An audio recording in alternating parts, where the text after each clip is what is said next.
Hi, Eddie's Kitchen 친구분들. Today, I will share a variation of the Korean cold chewy noodle dish, JjolMyeon, using soybean sprouts. It is called KongNaMul JjolMyeon. Get 1 pack of soybean sprouts, KongNaMul. Wash them good and remove any bad parts.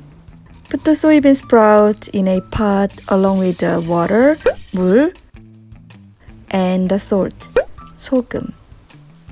Cook it covered for about 12 minutes on high. If you uncover it while it's boiling, it will start to get an unpleasant flavor. To make a delicious sauce, we need all these seasoning ingredients. Here I have 2 secret ingredients, apple and lemon, for my JjolMyeon sauce. So peel the apple and grate it to get about 1/4 cup. We also need 1 teaspoon of lemon juice. Add all the ingredients for the sauce in a small mixing bowl.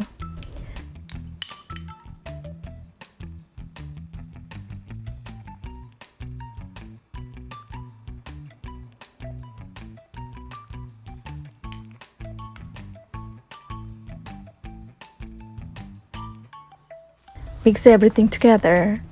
You can make it ahead of time and chill it in the refrigerator to use later. After 12 minutes, take out the cooked sprout. And then immediately put them in ice-cooled water, 얼음물. This will help them remain crunchy, so set them aside while cooking the noodles. This is Korean chewy noodles, JjolMyeon.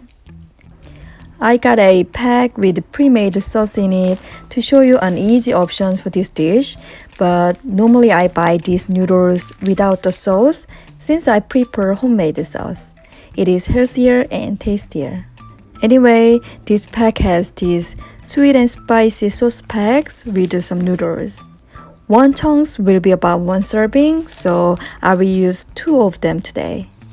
Put the chewy noodles in boiling water and cook them for about 3 minutes on high. You can also follow whatever instructions are on the package of the noodles you have. After 3 minutes, drain out the hot boiling water and wash the noodles in cold water several times to remove most of the starch. Drain out the cold water and then remove the soybean sprouts from the cold water. In a large mixing bowl, add the cooked noodles, soybean sprouts, and the sauce. Mix everything together. I wiped away all the remaining sauce on the bowl with my noodles like this. It looks and smells delicious. Put some of the JjolMyeon on a plate or serving bowl and garnish the noodles with some black sesame seed and any kinds of sprouts. The chewy texture from the noodles goes very well with the crunch texture of the soybean sprouts, and the spicy, sweet, and sour sauce makes this dish even more special. If you want a quick, simple, and satisfying meal, this is it. You will love this flavorful dish with fun textures, so try someday. Thank you for watching. See you next time. Bye!